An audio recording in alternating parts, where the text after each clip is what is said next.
This content is brought to you by HBC Solar PV Tech and Automaton Electronics and Security. Occupational hazards of the fossil fuel industry. Part 1. The oil and gas industry is estimated to generate about $5 trillion in global revenue, employing about 10.3 million people in the U.S. The oil and gas extraction industry directly employs about 450,000 people in the U.S. Gazprom of Russia was the largest oil and gas business in the world in 2021, with 477,600 employees.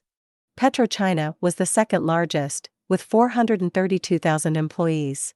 And Sinopec, from China, was third largest, with 384,000 workers. Clearly, the fossil fuel industry is among the largest and most profitable sectors of the world economy, as it has been the economic sector that has provided the vast majority of the energy which power all other sectors, including itself. However, it is also an extremely hazardous industry for the millions of workers exposed to many of its harmful products and environments. The oil and gas extraction industry routinely exposes workers to a wide array of hazards, due to its wide variety of dangerous tasks, equipment, products, and environments. As will be demonstrated here, it is estimated that over 100,000 people have died since 1970, partly as a consequence of working in the fossil fuel industry. And the amount of workers that have suffered from injuries and illnesses as a consequence of the fossil fuel industry currently surpass the several thousands per year. In the U.S., between 2013 and 2017, 489 oil and gas industry workers were killed on the job. Industry top hazards are generally those causes that generate the most injury, many of which are fatal. As many other industries, the oil and gas extraction industry's top hazards are vehicle collisions, struck by, caught in, and caught between, explosions and fires, falls, and confined spaces. As the fossil fuel industry may involve too many different aspects of its components, and vary widely depending on the nation where it takes place, here, we'll focus on the U.S. extraction industry. Vehicle collisions. Surprisingly, about 40% of the fatalities in the oil and gas extraction industry occurred as a result of a highway vehicle incident. Oil and gas extraction requires a large amount of vehicles to operate within and to and from extraction sites. And the fact that the industry employs among the largest number of employees, over 10 million in the U.S., is likely a large contributor to its many deadly vehicle accidents. Again, workers mostly have to travel to and from work at various distances. So, the use of motorized vehicles involved in this industry is immense. Although most of the oil and gas extracted products are transported via pipelines, 70%, and ships, 23%, a significant amount is transported via truck and rail, 7%. And, if refined oil products are considered, trucking accounts for most of the deliveries, at about 1.2 billion tons, 9 billion barrels, in 1 year. The transportation of a volatile and flammable material is hazardous enough, but it is even more hazardous when you consider the added hazards of the roads and railroad travel. For example, it is known that trucking is a dangerous occupation. In 2020, 415,444 large truck accidents occurred in the U.S., with 4,444 fatalities. Although, only about 0.64% of truck collisions involved hazardous materials. And, although these crashes, involving hazardous materials, amount to less than 30 per year, their lethality and potential for widespread contamination and fires are often of grave consequences. For example, in an accident case study in Kannur, Kerala, India, a tanker truck carrying liquefied petroleum gas, LPG, hit a divider and overturned. The impact caused a leakage of LPG for about 20 minutes, which formed a large vapor cloud. This vapor cloud ignited and exploded into a fireball of boiling liquid and expanding vapor. This caused many fatalities, 20, and injuries, 15, and burnt many trees and property. One of the deadliest tanker truck accidents occurred in Ibadan, Nigeria in 2000. There, 100 to 200 people were killed, and casualty estimates remained unreliable, as many retrieved the dead and buried them without official process. In this incident, over 115 vehicles were destroyed in the aftermath. Other deadly tanker truck explosions include the 2004 Mihailesti, Romania explosion with over 18 deaths, the 1988 Memphis, Tennessee, USA, disaster, with 9 deaths, and the 2009 Molo, Kenya, fire, with 113 deaths. When we consider the many on-the-job and commuting vehicle accidents, we begin to appreciate the magnitude of this vehicle collision hazard that exists within the industry.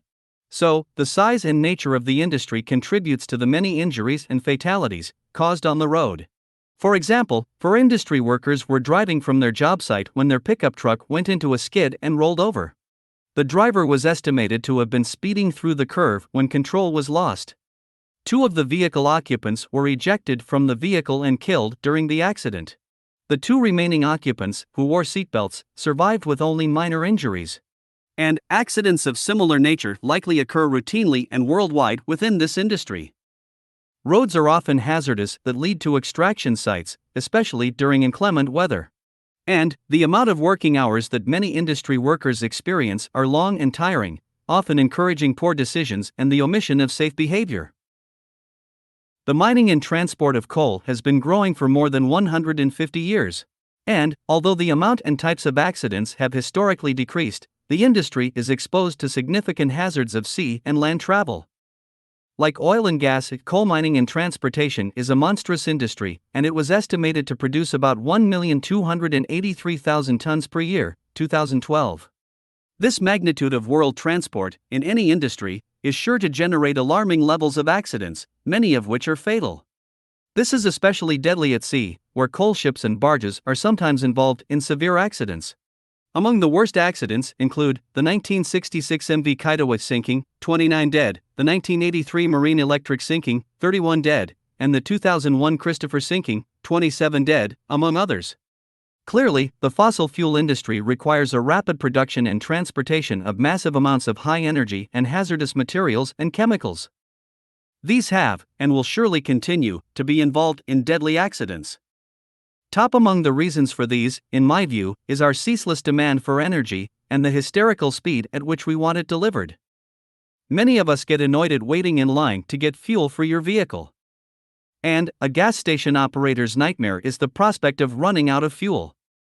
So, these and other constant economic pressures surely accelerate the speed of the industry. An industry that employs a massive amount of workers, many of which are routinely exposed to the hazards of motorized travel. I believe this trend of industry accidents is surely to continue unless a drastic change is made in the current paradigm. Getting off the grid, in the way prescribed here, reduces or halts your demand for the products that maintain all of these industry hazards.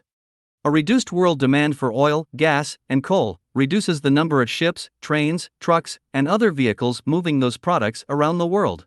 And, as the world phases out fossil fuels, the quantity and severity of transportation accidents will surely wane. Finally, decreased demand should also drive a marked decrease in the health and environmental disasters caused by the transport of fossil fuel. Struck by, caught in, and caught between. The fossil fuel industry, in general, employs a massive amount of workers, many of whom routinely utilize heavy construction-type equipment and machinery, and who are exposed to hazardous materials and environments. Due to these factors, being struck by, caught in, and caught between are major concerns and are sources of fatal and serious accidents for the industry. Per OSHA, 3 out of 5 fatalities in the oil and gas extraction industry are the result of struck by, caught in, or caught in between hazards.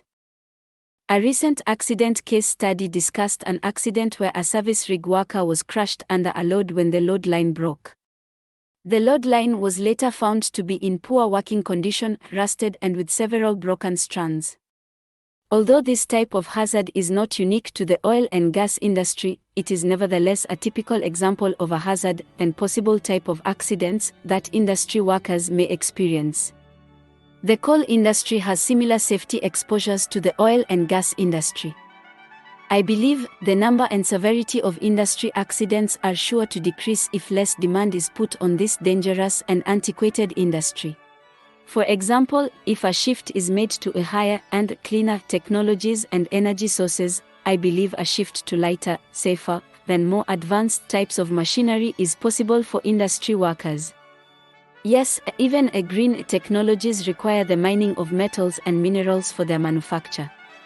But I believe that mining for green materials would be much less and safer if there is a rapid increase in efficiency and a vast decrease in the need for energy, the two pillars of sustainable living. Explosions and fires. By the very nature of the oil and gas extraction industry, it exposes many of its workers to chemicals, materials, and environments that are toxic, flammable, and explosive. And coal, oil and gas extraction operations often occur in remote and hard-to-access areas. So, emergency services may be limited within or to and from those areas. For example, oil wells may be located at sea, in deserts, in jungles, in politically volatile regions, and even in active war zones. Obviously, this may both contribute to accidents and add challenges to accident response. Furthermore, there is a severe risk of fire and explosion within extraction and refining areas due to accidental ignition of flammable vapors or gases. Ignitions may occur in a variety of places: wells, trucks, production equipment, tanks, or shell shakers. And there is a vast variety of sources and circumstances for ignition, natural and man-made. Maintaining a relatively safe environment while extracting, storing, and processing such a large amount of hazardous materials and chemicals is costly beyond belief. I assure you that much of the cost of the fossil fuel energy that you pay for comes from the cost to keep these volatile vapors and gases from igniting. This cost is hard to quantify, as these are worked into the normal operations of the industry. But the strict safety and fire prevention procedures, training, personnel, equipment, and monitoring that are required for the relatively safe extraction of fossil fuel is extraordinarily expensive. And it is especially costly when the human toll is considered. For example, among the most infamous oil well fires is the 2010 Deepwater Horizon fire. This disaster is perhaps better known for its vast environmental damage. But there, 10 workers were killed, and the structure was practically completely destroyed by fire. There are many other cases of oil extraction site fires and explosions, but the list is too long to exhaust here. But there was a rather deadly case in 1988 called the Piper Alpha Fire. There, 165 men were killed by an explosion of the oil platform located in the North Sea off the coast of Scotland. If you're interested, there is a wikipedia.org article that details the series of events leading to this catastrophic accident. Although coal is not nearly as volatile as oil and gas vapors, it nevertheless burns fiercely and has caused some severe fires. For example, at the edge of the town of Centralia, Pennsylvania, there are many coal mine fires located up to 300 feet deep. These hellish-looking fires have burned for decades and are expected to keep burning for hundreds of years into the future. These fires are fed by ground coal deposits and cause the town to be deserted. False. Coal, oil, and gas extraction carry similar fall risks as some other industries. Great heights, hazardous materials, and a variety of elevated work can be found in these and other industries. Thus, this industry suffers from fall injuries at similar rates and severity. For example, from 2005 to 2014, 63 workers died in fall events in this industry, most of whom were derrick men handling pipe from the derrick board, assembling the drilling rig at the well site, or dismantling the drilling rig in preparation for transport. While many methods and equipment can be employed to prevent these and other types of fall accidents, the number one option is always to look for ways to avoid performing the hazardous task. Living off the grid clearly provides such an option, or at least a potential to vastly decrease the requirement of these tasks. Again, by decreasing the demand on the oil, gas, and coal products, so is the demand decreased for all of its operations. And, by extension, a sharp decrease in fall-related accidents should follow. By Hector Vladimir, November 2nd through the 11th, 2023, San Juan de la Maguana, Dominican Republic. Thank you for listening to this podcast. Please look for the next episode soon, and please ensure to share this with your friends and family. And please like this content and subscribe as a sign of support and for me to continue to provide this type of content to more people like you. Lastly, if you wish to support this content further, please visit the links provided in this publication. Thank you.